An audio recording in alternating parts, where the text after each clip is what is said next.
Hi friends, तो आज हम लोग शुरू करने जा रहे हैं क्लास 8 का साइंस है और इसका अध्याय 9 है जंतुओं में जन्म।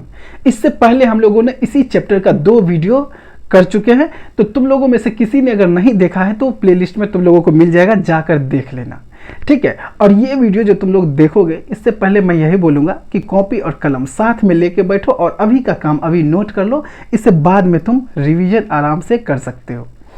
चलो हम लोग बढ़ते हैं प्रश्न 12 के तरफ। शुक्राणु में पूंछ किस काम आती है? उत्तर है शुक्राणु में पूंछ उसे गति करने में काम आती है। देखो, पुरुष में क्या पाया जाता है? स्पर्म, उसी को हिंदी में क्या बोलते हैं? शुक्राणु। तो शुक्राणु में पूंछ होता है, तुम लोग उसको देखना 3 भाग होता है, ठीक है, सिरा, मध्य भाग और पूंछ। तो पूंछ का बोलता है कि उसमें क्या काम होता है। पूंछ जो होता है, तो पूंछ का काम यही है कि शुक्राणु को गति करने में सहायता देना, यानी शुक्राणु जो आगे जाएगा तो पूंछ उसको हेल्प करेगा, ठीक है। पूंछ ऐसे ऐसे करते हुए उसको आगे बढ़ने में मदद करता है। चलो अब हम लोग बढ़ते हैं नेक्स्ट प्रश्न की तरफ। प्रश्न 13 है, भ्रूण किसे कहते हैं? उत्तर, युग्मनज लगातार विकसित होकर इसकी कोशिकाएं समूहीकृत होने लगती है तथा विभिन्न ऊतकों एवं अंगों में परिवर्तित हो जाता है। इस विकसित हुई संरचना को भ्रूण कहते हैं।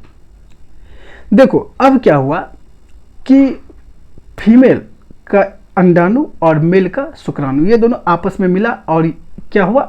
युग्मनज यानी जायगोट बना। अब ये युग्मनज क्या होगा कि लगातार दिन प्रतिदिन समय के साथ साथ इसमें अंगों का निर्माण होना शुरू हो जाएगा, ठीक है।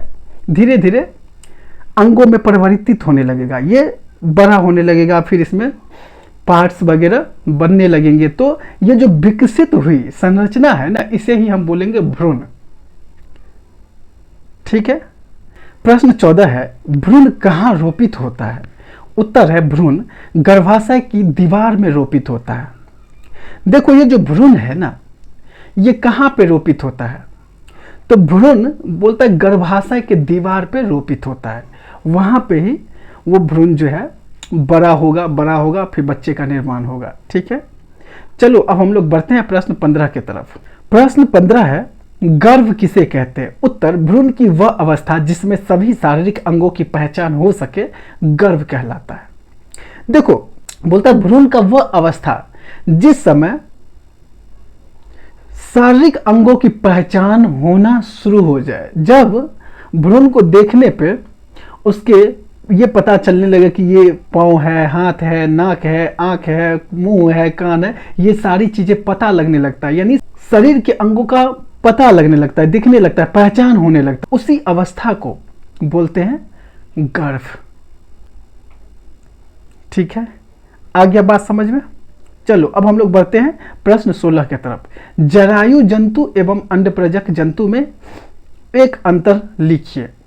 उत्तर है, जरायु जंतु वे जंतु जो सीधे ही शिशु को जन्म देते हैं उसे जरायु जंतु कहते हैं, और अंडप्रजक जंतु वे जीव जंतु जो अंडे देकर प्रजनन करते हैं उसे अंडप्रजक जंतु कहते हैं।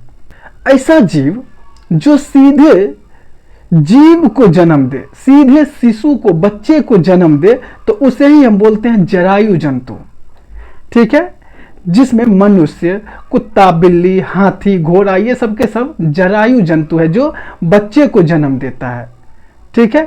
और यहीं पे अंडप्रजक जंतु किसे कहेंगे? तो वे जंतु, जीव जंतु जो अंडे देकर प्रजनन करते हैं उसे अंडप्रजक जंतु, यानी जितने भी अंडे देने वाले जीव जंतु है उसे ही हम अंडप्रजक जंतु कहते हैं। आ गए बात समझ में? तो चलो अब हम लोग मिलते हैं नेक्स्ट वीडियो में, तब तक के लिए टाटा बाय बाय।